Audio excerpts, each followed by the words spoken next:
करना है, आपकी जिम्मेदारी क्या रहेगी। तो जैसे हम देख सकते हैं एक रेज्यूम, जैसे पर्टिकुलर यहाँ पे आप स्क्रीन पे देखिए, यहाँ पे इन्होंने सही शुरुआत करी है। इन्होंने अपना नाम लिखा है, कहाँ से हैं ये, और इनका मोबाइल नंबर, कॉन्टैक्ट नंबर दिया हुआ है। कैरियर ऑब्जेक्टिव भी इन्होंने लिखा हुआ है, एकेडमिक क्वालिफिकेशन भी दी हुई है, टेक्निकल क्वालिफिकेशन भी दिया हुआ है। कुछ और अंदर देख के बता पढ़ के। लेकिन ये देखिए यहाँ पे ये एक्सपीरियंस नहीं है, तो हम इस जॉब के लिए इनको रिजेक्ट कर देंगे।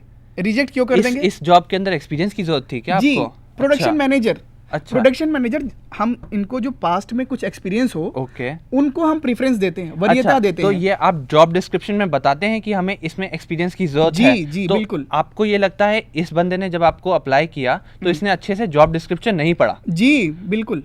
ये देखिए, आप कभी भी किसी कंपनी के लिए कहीं भी अप्लाई करें, सबसे पहले जॉब डिस्क्रिप्शन देखिए, आपका जॉब डिस्क्रिप्शन से आपका प्रोफाइल मैच होता है कि नहीं होता। क्योंकि अगर आपका मैच नहीं होगा तो हमारे एचआर मैनेजर जब भी देखेंगे रिज्यूम को, वो सीधा ही उसको बाहर कर देंगे। यही कहना चाहते हैं जी, ना? सबसे पहला आप अगर कोई जॉब के लिए अप्लाई कर रहे हैं तो आप देखिए कि उसमें कितना एक्सपीरियंस मांगा हुआ है। अगर आपके पास पर्टिकुलरली वो एक्सपीरियंस नहीं हो तो आपको मैं सलाह देता हूं कि आप वो जॉब में अप्लाई ना करें, क्योंकि ये अननेसेसरी आपका भी टाइम वेस्ट होगा और आप अपना ध्यान किसी अच्छी जगह नहीं लगा पा रहे हैं और अनवांटेड जॉब में आप अप्लाई कर रहे हैं। दूसरी बात ये कि अगर मान लीजिए आपके पास पर्टिकुलर 2 साल का मान लीजिए किसी जॉब ने वैकेंसी में 2 साल का एक्सपीरियंस मांगता है, उसके बाद आप देखिए कि वो जॉब डिस्क्रिप्शन आपसे मैच हो रहा है कि नहीं, आपने वैसा काम किया हुआ है कि नहीं। हाँ, तो हम जैसे ये तो जॉब डिस्क्रिप्शन की बात हो गई जी। उसके बाद और आप क्या क्या देखते हैं उसके अलावा? सीधा ही आप रिज्यूम को, मतलब जैसे आपके पास तो बहुत सारे रिज्यूम आते होंगे, जी। तो आप डिफ्रेंशिएट कैसे करते हैं कि मैंने इन बंदों को इंटरव्यू के लिए बुलाना है?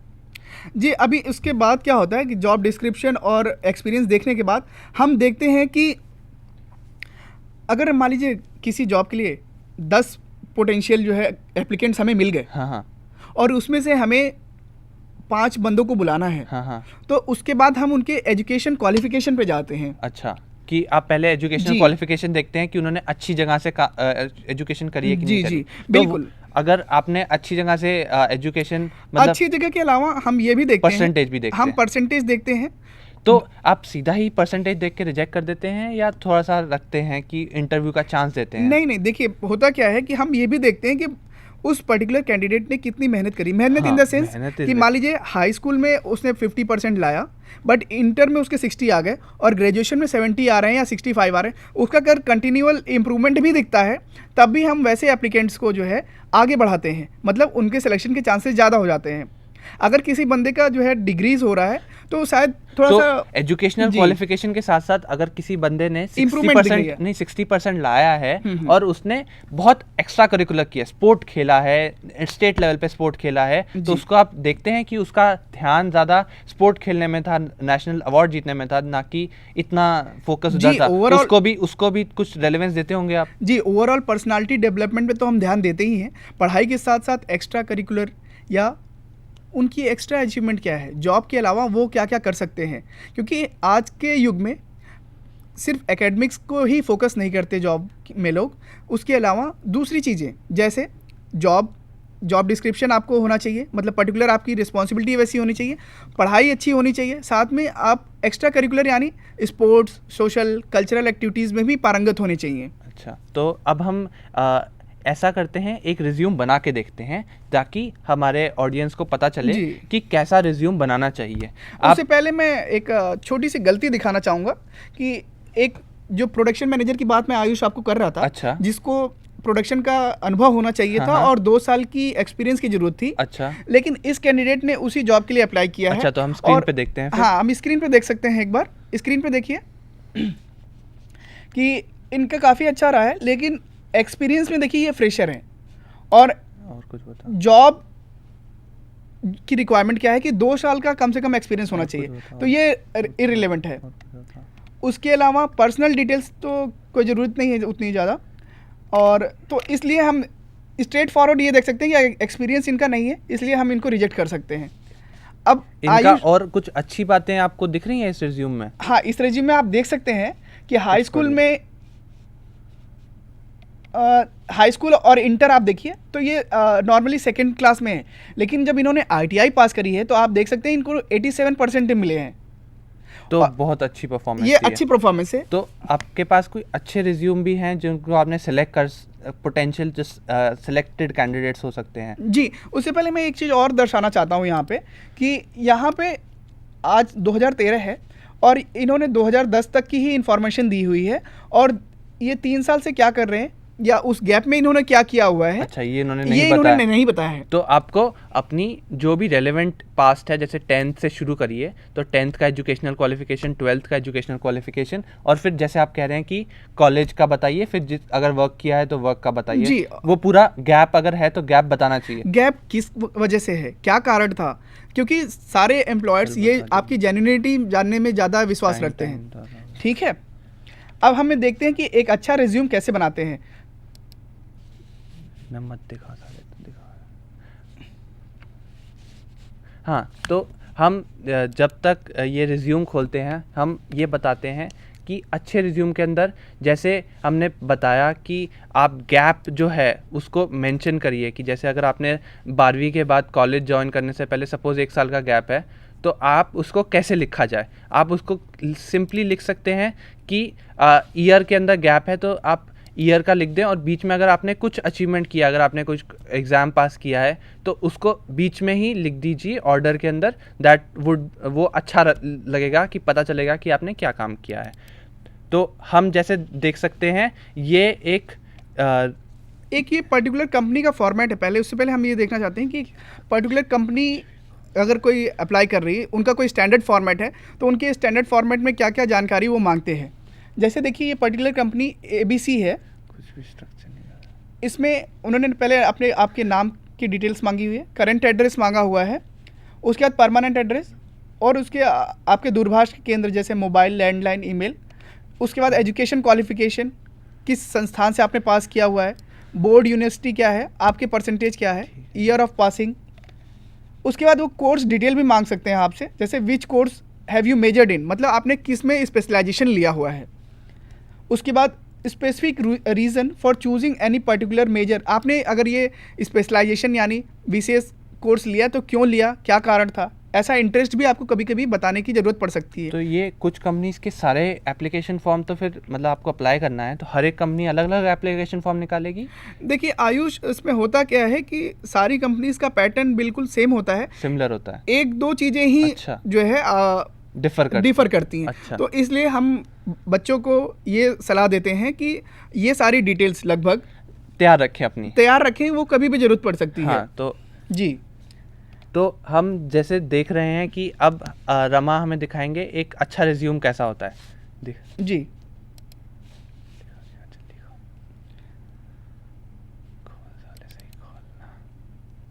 जैसे ये देखिए स्क्रीन पे आप देखें, नाम, एजुकेशन, बिल्कुल ही मतलब पहले आपका करंट क्या चल रहा है, उसके बाद आपने क्या किया, और सबसे लास्ट में क्या किया। उसके बाद आप आएंगे कि एकेडमिक अचीवमेंट, आपको उस ड्यूरिंग योर एजुकेशन आपके अचीवमेंट क्या रहे, जैसे आपको कोई प्राइज़ मिला है या कोई स्पेशल अवार्ड मिला हो। जैसे इन्हें फर्स्ट पोजीशन मिली थी अपने BA के दौरान, आप देख सकते हैं इनको फर्स्ट पोजीशन मिली थी। उसके बाद इन्होंने उसके पास होने के बाद ही इन्होंने JRF हासिल कर लिया था। उसके बाद आप देख सकते हैं कि इन्होंने उसी के समय उन्होंने पेपर भी प्रेजेंट किए थे। उसके बाद ये अपने प्रोफेशनल एक्सपीरियंस पे आ गए। आप प्रोफेशनल एक्सपीरियंस अपना बता सकते हैं कि आप उसके बाद शिक्षा के बाद आपने प्रोफेशनल एक्सपीरियंस कहाँ से लिया। अच्छा, तो उसके बाद उस कंपनी का नाम लिखिए, कंपनी में क्या रोल था आपका। जैसे हमने पहले आपको बताया था ये सब फॉर्मेट होता है कैसे वर्क एक्सपीरियंस को लिखा जाता है। तो जैसे ये बहुत अच्छे से लिखा हुआ है। मैं भी एक पॉइंट बोलना चाहूँगा जी, बताइए। कि सब कुछ ये टैबुलर फॉर्मेट में लिख रखा है, ये अच्छा लगता है, मुझे तो अच्छा लग रहा है जी कि सब कुछ स्ट्रक्चर्ड वे के अंदर है, और मतलब और सब कुछ दूर से दिख रहा है कि ये तुम्हारा वर्क एक्सपीरियंस है। तो अगर आप वर्ड के अंदर ग्लांस भी लेते हैं, अगर एक नज़र से भी देखते हैं, तो सारी चीज़ें अलग हो जाती हैं जी, तो दिख जाता है कि क्या पार्ट कहाँ है, अच्छे से दिख जाता है। हाँ जी आयुष। और आपको इस रिज्यूम में क्या अच्छा लगा? और उसके बाद आप देख सकते हैं फिर आप एकेडमिक अचीवमेंट के बाद आप प्रोफेशनल एक्सपीरियंस आइए कि आप क्या पोजीशन हैंडल करते थे, और ड्यूरेशन बताइए कि किस समय से किस समय तक आपने वो पोजीशन हैंडल करी है। जैसे इन्होंने बताया हुआ है कि जुलाई 2010 से मई 2012 तक किया हुआ, तो क्लियरली आप मेंशन करिए कि आपने वो पर्टिकुलर ऑर्गेनाइजेशन में या संस्थान में कब काम किया, कहाँ काम किया। और आजकल क्या होता है, जैसे ये बताएंगे कि आजकल कंपनीज जो हैं वो चेक भी करती हैं, अगर आपने अपने रिज्यूम के अंदर जो लिखा है ना वो उन कंपनी से चेक करवाती हैं कि आपने यहाँ पे काम किया कि नहीं किया। करती, मेरे ख्याल से आजकल करना शुरू कर दिया। आजकल तो हर कंपनी का पहले चेकिंग होती है, तो आपको अच्छे से पूरा इन्फॉर्मेशन देना पड़ता है। देखिए आयुष, हाँ, मैं कैंडिडेट्स को ये भी वार्न करना चाहूँगा एक तरह से, क्योंकि होता क्या है कि कैंडिडेट सोचते हैं कि वो फेक इन्फॉर्मेशन देकर अच्छी नौकरी तो पा सकते हैं, लेकिन बीच में क्रॉस विजिलेंस या क्रॉस चेकिंग के दौरान वो फंस सकते हैं बहुत ज़्यादा। तो मैं बिल्कुल आप एडवाइस नहीं करेंगे। हाँ, ये तो मतलब एक एथिक्स का सवाल हो गया कि आप बिल्कुल भी अपना जो रिज्यूम है वो बिल्कुल ट्रू रहे, और उसके अंदर कोई भी इंफॉर्मेशन ऐसी नहीं होनी चाहिए जो आपने नहीं की हो या जिसको आपको कॉन्फिडेंट ना हो, है ना? जी बिल्कुल। और दूसरी बात ये कि अगर आप उस चीज़ों में मास्टरी नहीं रखते हैं, मास्टरी इन द सेंस कि आप अगर उसमें विशेष पारंगता जिसको कहते हैं कि आप अगर उसमें पारंगत नहीं हो तो उसमें ना लिखें, क्योंकि जनरली होता क्या है कि आपके जो इंटरव्यूज, अगर मान लीजिए आपकी सीवी सेलेक्ट हो जाती है, आप शॉर्टलिस्ट हो जाते हो, तो आपके जो इंटरव्यू क्वेश्चंस होते हैं वो जनरली आपके सीवी को देखकर ही किए जाते हैं। जैसे इन्होंने लिखा हुआ, आप देख सकते हैं स्क्रीन पे कि इन्होंने लिखा हुआ कि presented a paper on stress eight international conference. तो आप देख सकते हैं आयुष, तो इनसे स्ट्रेस जो इन्होंने ये पेपर लिखा हुआ है, तो या ये इन्होंने जो काम किया हुआ है, ये इस पे इनको पर्टिकुलरली तैयार रखना चाहिए। अच्छा, इनसे तो क्वेश्चन मतलब पूछे जा सकते हैं। इनसे डायरेक्ट क्वेश्चन पूछे जाएंगे इस पेपर के ऊपर, या ऐसे भी हो सकता है कि इनको साइड से आपने कुछ स्ट्रेस पे काम कर रखा है कि नहीं कर रखा है, ऐसा कुछ पूछ ले? हाँ जी, इनसे डायरेक्ट पेपर से भी क्वेश्चन पूछे जा सकते हैं, और इसके अलावा ये इस पे और आगे क्या कर रहे हैं, तो उसके अलावा आप देख सकते हैं कि अब हम देखें क्लियरली कि इन्होंने अब जैसे इन्होंने पर्टिकुलर कंपनी में काम किया, फिर उस पर इनकी असिस्टेंट मैनेजर की उस पर पोजीशन थी, और जुलाई से काम किया और मई 2012 तक किया। और इसमें जॉब के दौरान इनकी क्या क्या रिस्पॉन्सिबिलिटीज़ थी, इन्होंने क्या क्या, अब रिस्पॉन्सिबिलिटीज़ क्या क्या थी इनकी जॉब में। अच्छा, इन्होंने ये लिखा है, इन्होंने अच्छे से क्लियरली लिखा हुआ है, रिस्पॉन्सिबिलिटी इन्होंने लिखी हुई है। और उसके अलावा उस जॉब के दौरान उनको ट्रेनिंग क्या क्या मिली। अच्छा। ट्रेनिंग इन द सेंस आप जॉब में आपको और क्या, आप एडिशनल अपने जॉब के अलावा आप क्या क्या ट्रेनिंग ले रहे थे। अच्छा, तो ये भी दोस्तों हम ये आपको बताना चाहेंगे कि अगर आप किसी जॉब में हैं पर्टिकुलर और आपको कोई जॉब मिल गई है, तो आप ऐसा ना हो कि अपनी स्किल्स या अपनी पोटेंशियल वहीं तक सीमित रखें। आपको हम सलाह ये भी देते हैं कि कंटिन्यूअस लर्निंग यानी आगे बढ़ने के लिए अग्रसर रहें आयुष जी। तो हम इसके अलावा हम एक रिज्यूम बना के देखें, एक क्या इन्फॉर्मेशन थोड़ा सा दो तीन इन्फॉर्मेशन और हैं जो हम कैंडिडेट्स को बताना चाहेंगे। उसके बाद हम ये देखना चाहेंगे कि लास्ट में आप चाहें तो अपने एक्स्ट्रा करिकुलर, जैसे हम पहले भी बात कर चुके हैं कि एक्स्ट्रा करिकुलर एक्टिविटीज़ और अवार्ड्स उन्हें जो दूसरे फील्ड में मिले हैं वो बहुत ज़रूरी होते हैं मेरे ख्याल से। बिल्कुल, क्योंकि आजकल कंपनीज, जैसे हम पहले भी बात कर चुके हैं आयुष, कि कंपनीज आजकल ओवरऑल डेवलपमेंट में ध्यान देती हैं। अच्छा, कि बंदे ने जो है, कैंडिडेट ने पढ़ाई के अलावा, काम के अलावा कुछ एक्स्ट्रा करिकुलर काम किया है कि नहीं। तो जैसे आप देख सकते हैं इन्होंने स्पोर्ट्स में भी काफ़ी काम किया हुआ है, सोशल सर्विसेज में भी इन्होंने जो है कैंप किए हुए हैं। अच्छा। और इसके अलावा short play training and workshop भी काफ़ी अटेंड करी हैं।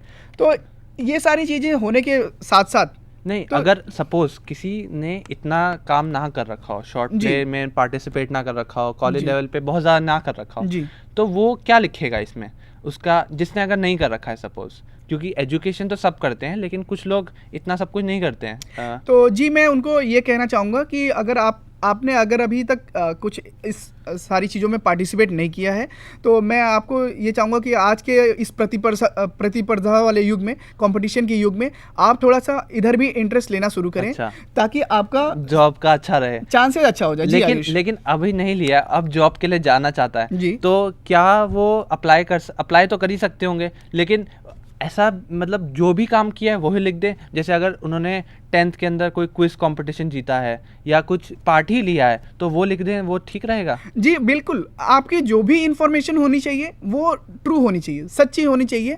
चाहे अचीवमेंट ना भी हो, लेकिन अगर पार्ट लिया है तो अच्छे जगह पार्ट लिया है तो वो भी लिख दें। जी मेंशन तो करें। वो भी मतलब ऐसा ना हो कि रिज्यूम खाली खाली सा लगे। देखिए खाली खाली सा इन द सेंस कि आपका जो रिज्यूम है, हम जैसे पहले ही बात कर चुके हैं, ये आपका आईना होता है। तो और आईने में आदमी को या व्यक्ति को अपनी जो भी अच्छी रिस्पॉन्सिबिलिटीज हैंडल करी है वो दिखानी चाहिए उनको, अच्छे से अच्छे वर्ड्स यूज करके, है ना? जी जी, कि ताकि उनका रिज्यूम अगले राउंड के लिए सिलेक्ट हो सके। वो बहुत ज़रूरी है जी। तो हम एक डेमो रिज्यूम बनाएं, आप हमें सिखाएंगे कैसे एक रिज्यूम बनाया जाता है? जी बिल्कुल। फिर उसके बाद हम पूरा एक बताएंगे आज के सेशन में हमने क्या क्या सीखा। जी बिल्कुल। तो अब हम एक CVRBS, हाँ, तो ये हमारा एक फॉर्मेट सा आप स्क्रीन पे देख सकते हैं। जी, जैसे हम अभी यहाँ ऊपर सबसे दाहिनी तरफ देख सकते हैं फर्स्ट नेम, तो इसमें हम फिल कर सकते हैं। जैसे मान लीजिए आयुष, आप एक डेमो देना चाहेंगे अपने बारे में थोड़ा सा, हम ताकि हम जरूर कैंडिडेट को फिल करके दिखा सकें। जरूर जी। तो आप, मेरा नाम आयुष भूटानी है। आयुष, तो आप आयुष टाइप कर दिए। हाँ ठीक है, ये सब छोड़, नाम छोड़। तो हम ऐसे ही ईमेल आईडी इसी तरह हम जो है ईमेल आईडी और फोन भी लिख सकते हैं। जी जी बिल्कुल। अब एजुकेशनल क्वालिफिकेशन के अंदर देखें, आपने अंडर ग्रेड यानी अपनी ग्रेजुएशन कहाँ से करी, उस कॉलेज का नाम फिल कर सकते हैं। जैसे दिल्ली कॉलेज, मैंने दिल्ली कॉलेज ऑफ इंजीनियरिंग से करी। जी, आपका Delhi college of engineering, DCE, या शॉर्ट फॉर्म भी अगर काफ़ी फेमस कॉलेज है तो आप शॉर्ट फॉर्म भी लिख सकते हैं। उसके अलावा यहाँ पे ईयर ऑफ पासिंग, अच्छा, तो ये सब कुछ लिखना पड़ेगा। टेबल के अंदर बनाएं तो जैसे आपने पहले कहा कि अच्छा लगता है। हाँ जी बिल्कुल, तो अच्छे से इन्फॉर्मेशन पता चल जाती है। हाँ, तो उसके बाद आप अपना नेम ऑफ इंस्टीट्यूट, जैसे इन्होंने दिल्ली कॉलेज ऑफ इंजीनियरिंग बताया, स्कूल डिग्री कौन सी मिली इनको, उसके अलावा परसेंटेज कितने मिले वो फिल कर दें, और पासिंग ईयर क्या था। ठीक है, तो मेरा परसेंटेज मेरी थी 82%। बहुत सही। और मेरी जो पासिंग ईयर 2012 में पास हुआ था। अच्छा जी। एंड डिग्री मेरी कंप्यूटर साइंस में इंजीनियरिंग थी। तो हम, मेरे ख्याल से ये एक डेमो हो गया। अब हम इसके नीचे हम स्कूल का भी लिख सकते हैं कि 10th 12th, अगर आप स्क्रीन पे देखें तो मेरे ख्याल से 10th 12th इसके नीचे ही लिख सकते हैं। जी, नेम ऑफ इंस्टीट्यूशन की जगह आप उनका बोर्ड लिख सकते हैं। जैसे वो स्कूल नहीं लिख सकते, स्कूल भी लिख सकते हैं सपोज। कहीं कहीं आप मेंशन करते हैं लोग। अच्छा जी, कहीं बोर्ड कहीं स्कूल, जैसा सही रहे। जी बिल्कुल, आप चाहें तो बोर्ड भी मेंशन करें, बट प्रीफर किया